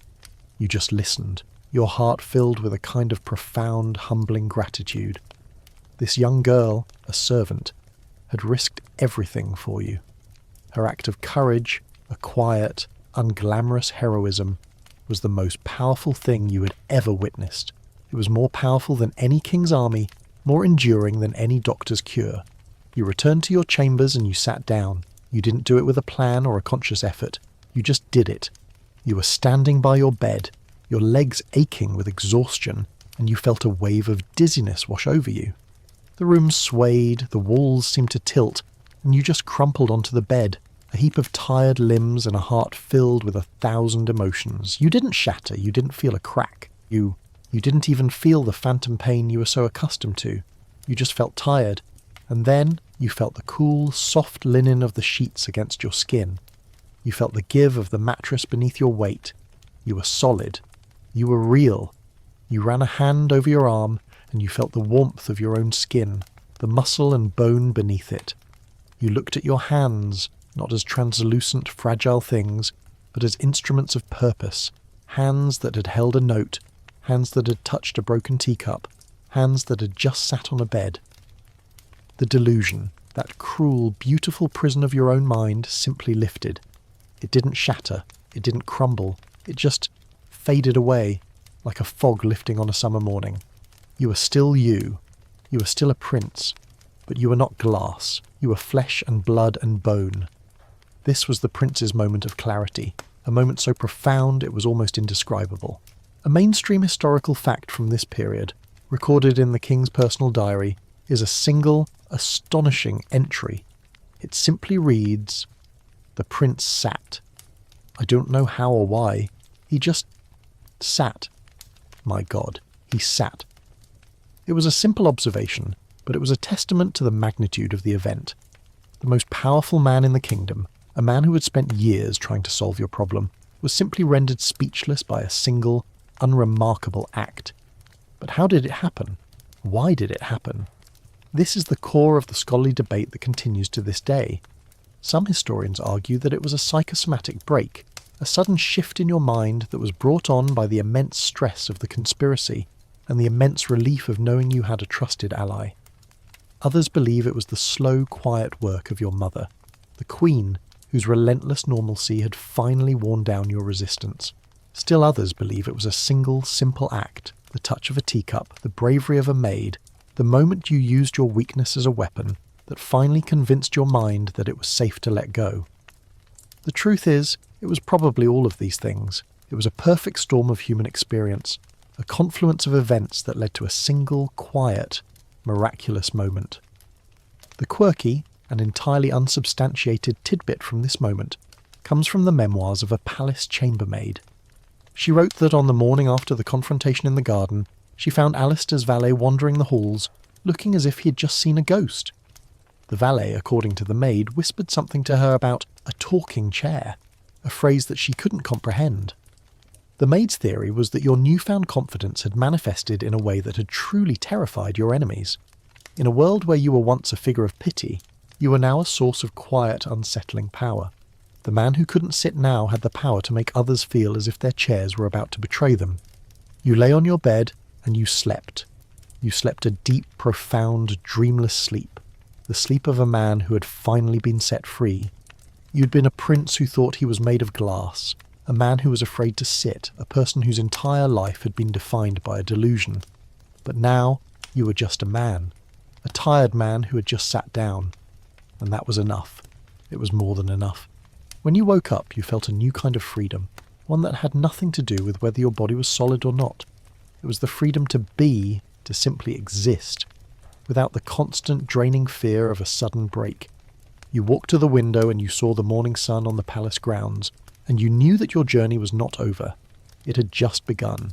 The delusion was gone, but the world was still a dangerous place, and you were about to find out just how dangerous a man who had nothing to lose could be. The future of a kingdom, a family, and a simple maid's trust was now in your hands, and you were about to discover a strength you never knew you had. The world, for a brief and exhilarating period, was a place of astonishing newness. You had lived so long with the terror of shattering that the simple, solid feel of reality was like a constant, quiet miracle. The sensation of walking on a hard floor, of feeling the rough grain of a wooden door, of leaning against a stone wall with your full weight, it was a symphony of small physical certainties. You spent your days in a state of quiet wonder, rediscovering the world as if for the first time. You would sit in a chair, any chair, and feel the solid pressure of the wood beneath you, a grounding force that had once been a source of terror. You would pick up objects, a heavy silver candlestick, a stack of books, a simple clay cup, and feel their weight in your hands, a tangible proof that you were not a hollow, fragile thing. You were real. You were solid. The Queen, your mother, came to see you. She didn't ask questions. She didn't pry.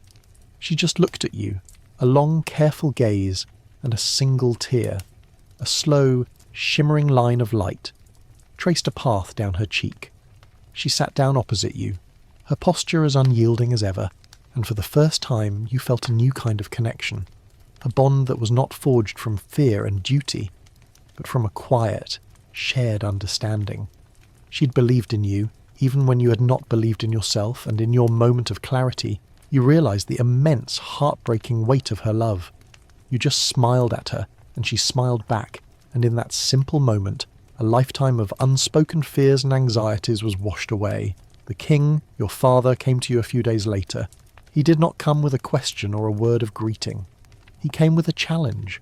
He had heard the rumours of your recovery, of the prince who had finally sat down. He was a man who believed in action, not in miracles. He led you to the great hall, to the very spot where the conspiracy had been formed, and he placed a single, heavy, leather-bound book on a table. It was the book of your kingdom's laws, a massive, ancient volume that contained all the statutes and edicts that had governed your people for centuries. This, he said, his voice a low, rumbling challenge, is the weight of a kingdom. Can you hold it? You took a deep breath and you reached for the book.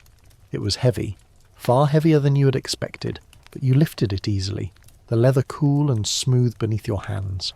You looked at your father and you smiled. Yes, you said, I can hold it. He didn't smile back. He just nodded, a grim, satisfied look on his face. You had passed the first test. This brief period of normalcy was a kind of euphoria, a silent internal celebration of your newfound freedom. You started to do things you'd never done before. You went for long walks in the garden, not as a nervous, swaying shadow, but as a man with a purpose. You went to the stables and rode a horse, feeling the powerful, solid movement of the animal beneath you. You even went to the kitchens, a place you had always avoided, and you thanked Alara, the simple maid who had risked everything for you. She just smiled, her eyes filled with a quiet, knowing satisfaction, and she gave you a small wrapped bundle of freshly baked bread, a simple, solid gift from one person to another. A mainstream historical fact from this period is the swift and brutal political purge that followed. Alistair and his co-conspirators, having been exposed, were arrested and their faction was dismantled. The king, in a rare moment of public brutality, made an example of them, a message to all who would seek to exploit the vulnerabilities of the royal family.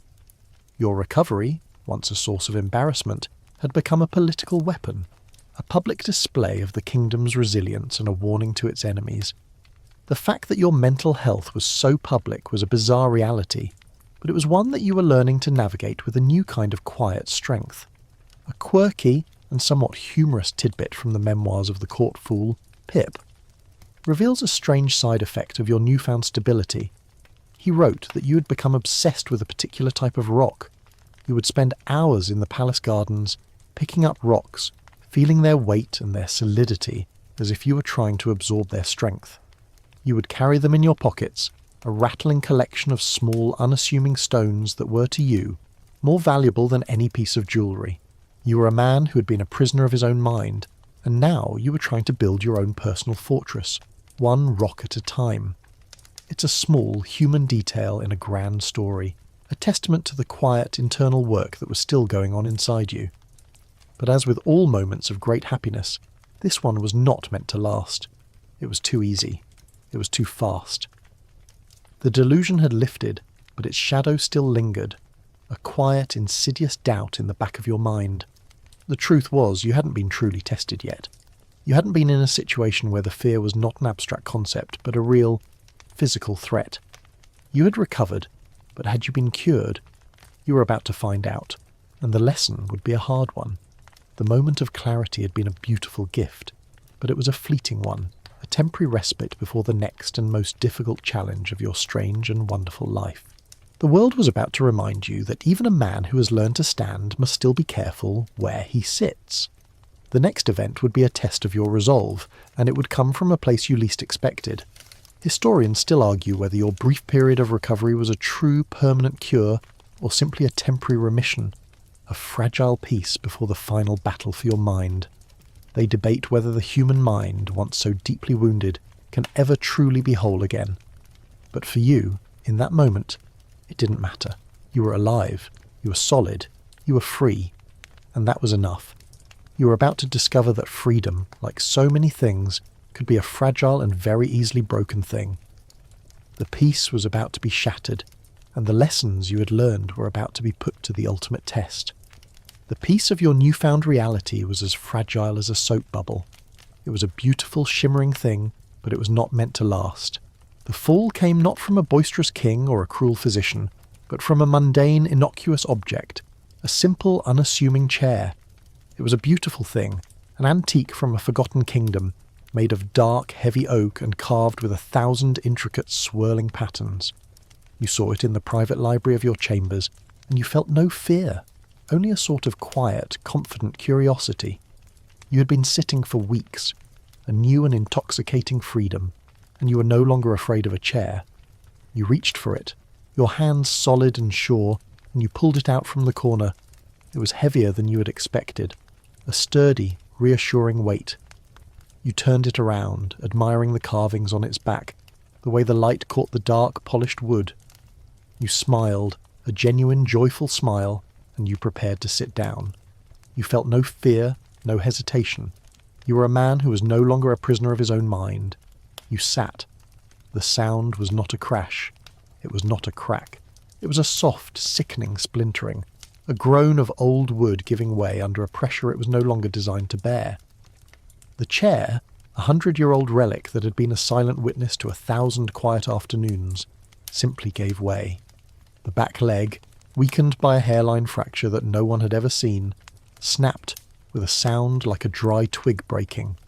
You didn't fall. You simply tipped to one side, a slow, gentle descent that was more of a jolt than a crash. But the feeling was enough. The feeling was everything. In that single, terrifying second, your mind, a fragile thing that had just found its balance, lost its footing. The feeling of the chair giving way, that familiar sensation of an object breaking under pressure, was a cruel, perfect echo of your deepest fear. The illusion of your own solidity, that beautiful, wonderful gift, simply evaporated.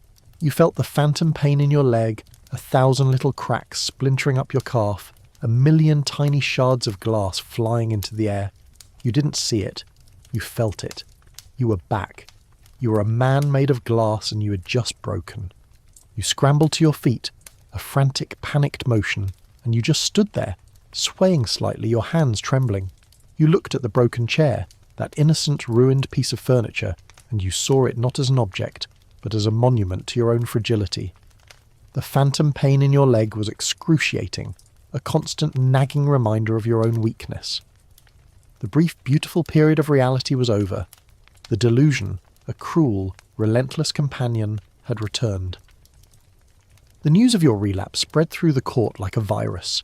Whispers and rumours like a poisonous cloud followed you everywhere. People who had once smiled and nodded now looked at you with a mix of pity and quiet, knowing satisfaction. The Queen, her face a mask of weary disappointment, came to you. She didn't say a word. She just looked at you, a long, sad gaze, and she had a single chair, a simple, sturdy wooden thing carried into your chambers. She placed it in the centre of the room and she left, her silence a more powerful accusation than any spoken word. The chair was a challenge. It was a dare. It was a monument to your own failure. And you, a man who had just a few weeks ago been able to hold the weight of a kingdom, could not bring yourself to sit in it. This incident, a mainstream historical fact that was recorded in the royal annals, became known as the Broken Chair Incident. It was a public spectacle, a final, definitive proof that your affliction was not a fleeting thing, but a deeply rooted malady.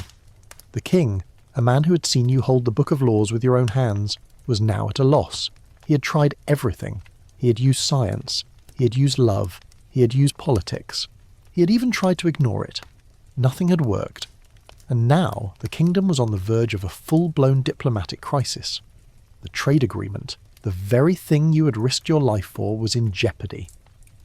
The court of Ethelred, hearing of your relapse, sent a terse diplomatic note asking about the unstable health of the prince and expressing concern about his ability to honour the agreements. You, a man who had just a few weeks ago been a diplomatic triumph, were now an international liability. The whispers in your own court, once quiet and cautious, now took on a new, more sinister tone. The whispers were no longer about your condition. They were about your ability to rule. A rival faction, sensing a weakness, began to rally, and the political future of your kingdom hung in a precarious balance. A quirky and somewhat heartbreaking tidbit from the annals of the palace shows the simple, poignant gesture of your mother, the Queen. She ordered a special chair to be built for you, one that was reinforced with steel beams and padded from top to bottom. It was a fortress of a chair, a monument to a mother's love and a testament to her quiet, desperate hope. But you never sat in it. You would stand near it. You would touch it. You would run a hand over the solid, unyielding steel, but you could not bring yourself to sit. The fear of another break, another shattering, was too great. Historians still argue whether the broken chair was a random, tragic accident or a deliberate act of sabotage by the rival faction. Was it a cruel twist of fate, a reminder that the world is a dangerous and unpredictable place, or was it a final, calculated move by your enemies to prove once and for all that you were not fit to rule? For you, it didn't matter. The result was the same. You were a man who had just tasted freedom, and now you were a prisoner again. The delusion, that silent, cruel monster, had returned, and this time it felt more powerful, more real, and more unbreakable than ever before. You stood in your chambers, a lonely statue in a room full of furniture, and you felt the crushing weight of your own fragility, a silent, terrible burden that you are now forced to carry once more. The silence in your chambers was no longer peaceful. It was a vacuum, a hollow space filled with the silent roar of your own anxiety. You stood for days, a statue of despair, your feet aching, your muscles screaming for rest. The Queen came to you every morning and every night, but she did not speak. She simply placed a new object in your room, a single, flawless glass marble, a perfectly shaped stone, a small, unbreakable iron weight. Each one was a silent plea, a non-verbal argument against your new reality, but you saw them all as a cruel mockery. The weight was a reminder of your own fragility. The glass marble was a terrifying mirror of your own being. The Queen, a woman who had never failed, was failing, and you, her greatest hope, were the cause of her despair. One evening she came to you, her posture still as straight as a queen's, but her eyes, those unyielding, beautiful eyes, were filled with a terrible, desperate exhaustion. She did not bring an object. She brought a story. She sat on the sturdy chair she had placed in your room, and for the first time you felt a new kind of terror, a fear not for yourself, but for her. What if the chair broke with her weight? What if she fell? You wanted to scream, to tell her to get up, to get away, but the words caught in your throat. You just stood there, swaying, and you watched as she, a mountain of quiet resolve, began to tell you a story. "I am a queen," she said, her voice a low, steady whisper. "I have been trained my whole life to be strong, to be unbreakable, to be a fortress for my people. I was taught that a queen does not feel fear, that a queen does not know doubt. I was told that the weight of a crown is nothing compared to the weight of a spirit that has been trained to be unyielding." She paused, and she looked at you, a long, careful look. "I have been your mother my whole life," she continued, "and I have been a queen for just as long. I have watched you, my son, and I have seen your quiet suffering. I have seen the way your mind has been a prison for your soul, and I have done everything in my power to set you free." She reached out and gently ran a hand over the iron weight on the table. "I have tried to teach you that you are made of iron, that you are strong, but you, my son, have tried to tell me that you are made of glass, and in a way you are right." You flinched, your whole body tensing at the word, but she just continued, her voice still a low, steady whisper. "Glass is not just fragile," she said. "It is also beautiful. It is transparent. It can hold a light that nothing else can. It is a vessel, and a vessel's purpose is not to be a fortress. A vessel's purpose is to hold something, to hold a spirit, to hold a purpose. And your purpose, my son, is not to be unbreakable. It is to be a king. It is to hold the weight of a kingdom in your hands, not as a burden, but as a purpose." This was a final, desperate plea, a mother's last attempt to reach her son, to give him a reason to fight the darkness that had consumed him. It was a mainstream historical fact that in that era, a queen's duty was to produce an heir, a strong, viable successor. For For the Queen to admit her own fears, to expose her own perceived weakness to you, was an act of profound courage. It was a gamble, a final desperate roll of the dice in a game she was losing. You just stood there, a silent, still figure, and you listened. A hollow man listening to a story about a queen who was trying to teach her son how to be a king. A quirky and somewhat beautiful tidbit from this period comes from a servant's journal. He wrote that on the morning after the Queen's plea he saw you in the private garden, a place you had avoided for weeks. You were not swaying, you were not pacing, you were standing perfectly still, a single drop of dew clinging to the tip of your nose, and you were holding a small, perfectly clear piece of polished quartz. It was a tiny, insignificant thing, but to you it was a profound symbol. You were not glass, you were not iron, you were something else entirely. You were a vessel, you were a container, you were a man who could hold a kingdom. Historians still argue whether the Queen's speech was a genuine act of maternal love or a final, cynical attempt to manipulate you into fulfilling your duty. Was it an act of profound self-sacrifice, or a pragmatic, last-ditch effort to save the kingdom from political chaos? For you, in that moment, it didn't matter. It was the last thing you would hear before the weight of the world and your own life would be placed squarely on your shoulders. The diplomatic crisis with Ethelred's kingdom had escalated, and the king, in a move of pure, cold pragmatism, had decided on a final solution. He summoned you to the throne room, a grand, intimidating space that was a symbol of all the things you'd been avoiding. He was not there to talk. He was there to give you an order. The kingdom of Ethelred, he said, his voice a low, gravelly hum, is on the verge of declaring a trade embargo. The other kingdoms are watching. They are waiting to see if we are led by a man or a boy. They are waiting to see if you are a king or a fool. And they are waiting for you to prove it. I am not sending you to a banquet, my son. I am sending you to war, a war of words, a war of diplomacy, a war that you will fight alone. You just stood there, a silent, still statue of a man, and you felt a strange new sensation. It wasn't fear, it wasn't despair, it was a kind of cold, quiet resolve. The king, in his infinite practicality, had just given you the one thing you needed, a purpose. He had not asked you to heal. He had not asked you to recover. He had just asked you to be a king. And in that moment, in the face of a challenge so great it could have shattered a normal man, you felt the last of the glass inside you finally turn to iron. You were not a fortress. You were a vessel, and you were about to be filled with a purpose that was far greater than your own private fear. Your journey had just taken a final, definitive turn, and you were about to discover what it truly meant to be a prince who was afraid of a chair.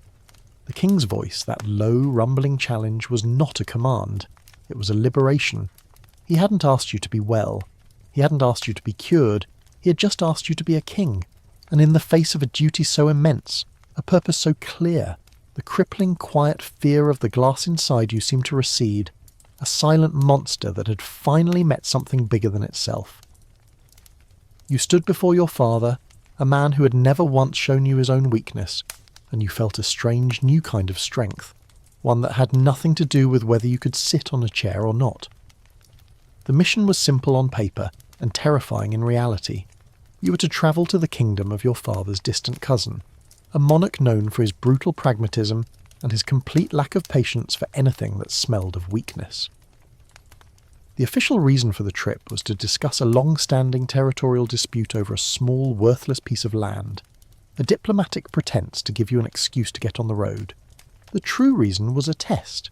The king was sending you to a court that was even more dangerous than the one in Ethelred, a place where a prince who was afraid to sit would be seen not as a curiosity, but as an open invitation for a takeover. It was a baptism by fire, a final, desperate gamble to see if you were truly a vessel for a kingdom or just a fragile, broken vase. You, of course, had no choice. You accepted the mission with a quiet, unyielding resolve. You would not take a carriage this time. A carriage was a box, a cage. You would travel by horse, a mode of transportation that was not only impractical for a man who believed he was made of glass, but also one that required a kind of physical strength you hadn't possessed in years. The court was in an uproar. The advisors, the ministers, the ambassadors, all of them saw it as a new act of lunacy. A prince, the heir to the throne, travelling through a country on horseback, a constant swaying target, a public spectacle for all to see. It was a scandal and a deep embarrassment, But for you, it was a profound, quiet freedom. You would not be confined. You would not be hidden. You would be a man, and you would ride, and you would see the world, and you would face your fears, not in a gilded cage, but out in the open, with the wind on your face and the sun on your back. A quirky and somewhat beautiful tidbit from this period comes from a personal note written by the Queen to a trusted friend. She wrote that she had a single, specific request for the blacksmith who was outfitting your horse. She asked him to forge the stirrups from a single, solid piece of iron, and to have them engraved with a single word. The word was steadfast.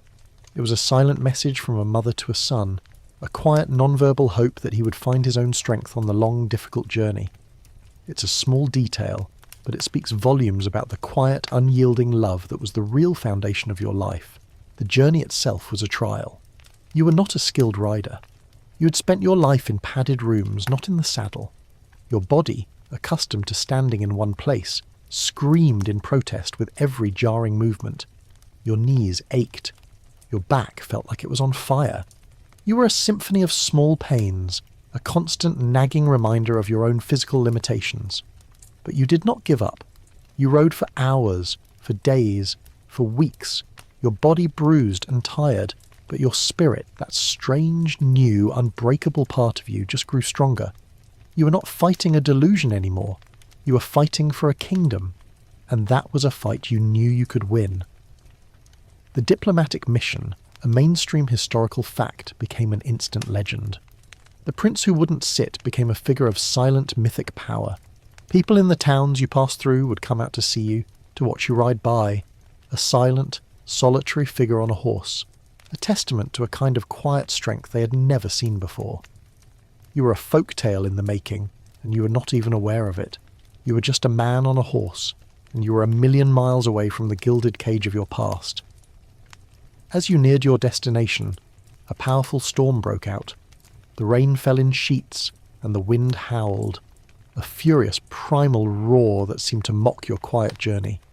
Your horse, a skittish, nervous beast, reared in protest, and you were thrown from the saddle, a jarring, sudden fall into a sea of mud and rain. You landed with a sickening thud. The wind knocked out of your lungs, and for a single, agonizing moment, you felt the old fear return, a cold, crushing weight that told you that this was it. This was the end. You had been a fool to think that you were not glass. You were a fragile, broken thing, and the world had just shattered you. But then, a voice. A small, clear, and very familiar voice. "Your Highness, are you hurt?" You looked up, and you saw Alara, the simple maid from your palace, her face a mask of mud and rain and quiet concern. She had followed you. She had been with you all along, a silent, watchful shadow, a quiet, solid presence in a world of illusion. She reached for your hand and she pulled you up, and you felt the solid, warm touch of her skin on yours. You were a man on his knees, a prince in the mud, but you were not alone. You were not broken.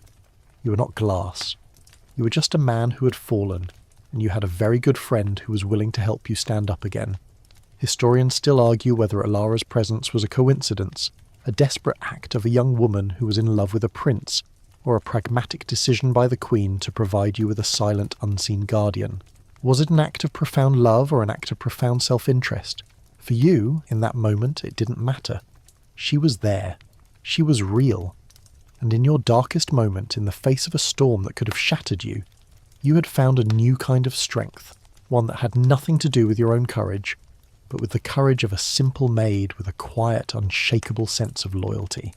The journey was not over, it had just begun, and you were about to discover what it truly meant to be a man who was no longer alone in his own fight. The rain and the mud were a kind of salvation. You lay there, a man in the muck, and you felt the solid, unyielding ground beneath you. Alara helped you to your feet, her hands warm and strong, and for the first time you felt a new kind of pain. Not the phantom pain of shattered glass, but the real, physical pain of a bruised and battered body. And it was a beautiful, honest pain. It was a sign that you were not a hollow, fragile thing. You were real. You were solid. You were human. She tended to your wounds with a quiet, efficient grace, cleaning the mud from your face and the cuts from your hands. She didn't talk about your fear. She didn't talk about your delusion. She simply spoke about the journey ahead, about the long miles you still had to go, about the treacherous mountain pass that lay between you and your destination.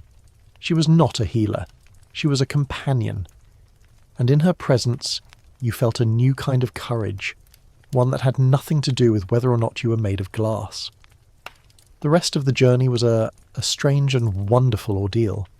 You and Alara rode together, a silent, solitary pair in a world that was constantly testing you.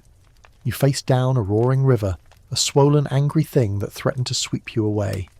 You navigated a dark, terrifying forest, a place filled with the sounds of unseen animals and the cold, damp silence of ancient trees. You slept under the stars, your body aching and bruised, but your mind clear and at peace. You were a man on a mission, and the hardships you faced were not a punishment. They were a gift, a constant physical reminder that you were not a ghost in your own life. You were a living, breathing, aching thing, and you were in a world that was just as real as you were. It was on this journey, in the quiet, reflective moments between the challenges, that you began to see the world with a new clarity. You saw the strength of the river, the unyielding power of the earth, the way a tree could bend and sway in the wind and still not break. You were surrounded by a world of solid, unyielding things, and you began to realize that you were a part of that world. You were not separate from it. You were not a fragile alien thing that had to be protected. You were a part of it, and in that realization, you felt the last of the glass inside you finally, truly, and completely turn to a solid, unbreakable thing. A quirky and deeply poignant tidbit from this journey comes from Ilara's own observations, recorded in a letter she later sent to her family. She wrote that you had developed a habit of stopping at every stream and every river and bending down to pick up a single, small, smooth river stone. She wrote that you would hold it in your hand, a quiet, contemplative expression on your face, and then you would place it back in the water. She didn't know why you did it, but she saw it as a kind of silent prayer, a quiet, final farewell to the fragile, transparent man you used to be.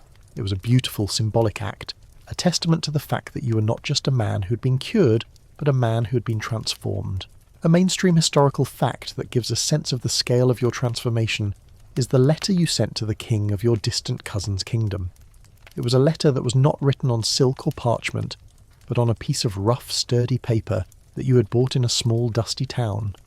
It was not written in the formal, flowery language of the court, but in a simple, direct, and utterly honest tone. You spoke of the importance of the trade agreement, of course, but you also spoke of the weight of a kingdom, and of the unyielding strength of a man who has learned to stand on his own 2 feet. It was a letter that was so unlike anything a royal would ever write that it caused a minor sensation in the foreign court. It was a letter that spoke not just of your kingdom's strength, but of your own, and that was the final, definitive lesson of your journey. You were not a prince who had been sent to a diplomatic mission. You were a man who had been sent on a journey to find himself. You had been a prince who thought he was made of glass, a man who was afraid to sit, a person whose entire life had been defined by a delusion. But you were not a man who had been cured. You were a man who had been transformed. And in that transformation, you had found a strength that was far more powerful and far more unbreakable than any king's crown. You had found a strength that was not just in your bones, but in your spirit. As you arrived at your destination, you were a different man.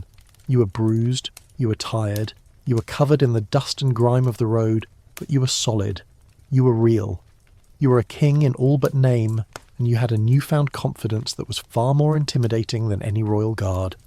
You were met by a retinue of foreign dignitaries, a sea of silk and jewels, and 100 pairs of judging eyes, and you just stood there, a silent, solitary figure, and you let them look. You were no longer afraid of their judgment. You were no longer afraid of their stares. You were a man who'd been shattered, and you'd put yourself back together, and you were no longer afraid of the world. Historians still argue whether your journey was a deliberate last-ditch effort to save a kingdom, or a profound spiritual odyssey that just happened to have diplomatic consequences. But to you, in that moment, it didn't matter. You were a man who had just a few weeks ago been a prisoner in his own home, and now you were here, a king on the precipice of a final defining moment. The trade agreement, the thing that had caused all this chaos, was just a piece of paper. The real victory was in the journey, in the lessons you had learned, in the strength you had found, and in the quiet, unyielding love of a simple maid who had risked everything for you. The final act was about to begin, and you were ready for it. You were no longer a man who was afraid of a chair. You were a man who was about to sit on a throne. The air in the foreign court was thick with anticipation. The king of your distant cousin's kingdom was a man with a face like a hawk, and eyes that seemed to miss nothing. He was known for his cold, calculating demeanour, and he sat on his throne, a massive, unadorned chair of black iron, a silent, imposing monument to his own power. You entered the throne room, not with the swaying gait of a man who was afraid, but with the steady, purposeful stride of a man who was home. You were covered in the dust of the road, your clothes were wrinkled and worn, but you walked with a new kind of quiet dignity that was more impressive than any silk or jewel could ever be. You were not a prince. You were a king. Your host rose from his throne, a rare gesture of respect, and he looked at you, a long, careful gaze that was trying to find a crack in your resolve. "Your Highness," he said, his voice a low, gravelly hum, "we have heard of your peculiar condition. We have heard that you are a prince who cannot sit. We have heard that you are a man who is as fragile as glass, and we are wondering if you have a message for us." You just stood there, and you looked at him, and you felt a strange new sensation. It was not fear, it was not anger, it was a kind of cold, quiet understanding. You had been a prisoner of your own mind for so long, and now you were finally free, and you were about to use that freedom for the one thing that mattered. You had learned to stand, you had learned to be a vessel, and now you were about to show the world what a vessel could hold. "Your Majesty," you said, your voice a little hoarse from the dust of the road, but steady and clear nonetheless, "I have no message for you. I have a message for your kingdom. I have travelled across your lands, and I have seen your people. And I have seen a people who are as solid as the mountains, as unyielding as the rivers, and as strong as the earth itself. I have seen a people who do not need a prince to sit on a throne to be strong. They have their own strength, their own resolve, and their own unbreakable spirit. And I have come here to tell you that a man who has learned to stand, a man who has learned to find his own strength, is a man who can lead. And a kingdom that is led by such a man is a kingdom that can never, ever be broken." The words hung in the air, a silent, powerful challenge. The king of your distant cousin's kingdom just stared at you, his face a mask of shocked, bewildered silence. He had expected a fool. He had expected a fragile, broken thing. He had not expected a king. He sat back down on his throne, a slow, deliberate movement, and he looked at you, and you looked back, and you didn't flinch. You just stood there, a solitary figure in a room of noise and power, and you waited. This was the final, definitive act. A mainstream historical fact from this event, recorded in the annals of both kingdoms, is the king of the foreign court's own words. He wrote in his journal that the prince's speech was not a diplomatic message. It was a single, defiant act of a man who had been to hell and back, and who had returned to tell the world that he was no longer afraid of it. The king, in a move of profound and unexpected humility, signed the trade agreement that had been the subject of so much strife, and he signed it without a single word of negotiation. He had seen your strength, he had seen your resolve, and he had realized that a kingdom led by a man who had learned to stand was a kingdom that was far too strong to challenge. A quirky and somewhat beautiful tidbit from this period is the gift that the king of the foreign court gave you. It was not a jewel, it was not a crown. It was a simple, rough-hewn chair of black iron, a perfect replica of his own throne. It was a silent, unyielding offering, a gift from one king to another, a gesture of profound respect that transcended all the political and diplomatic formalities. He didn't ask you to sit on it. He didn't even mention your condition. He simply presented it to you, and you, with a quiet, knowing smile, accepted it. Historians still argue whether your final act was a deliberate last-ditch effort to save a kingdom, or a profound spiritual transformation that just happened to have diplomatic consequences. But for you, in that moment, it didn't matter. You were a man who had been a prisoner of his own mind, a man who had been afraid of a chair, and you were standing in the presence of a king, a man who had the power to shatter you with a single word. And you were not afraid. You had learned to be a vessel, a container for a strength that was far greater than your own. You were not a prince who had been cured. You were a king who had been forged. You returned to your own kingdom, and you were met with a celebration that was more profound than any victory on a battlefield.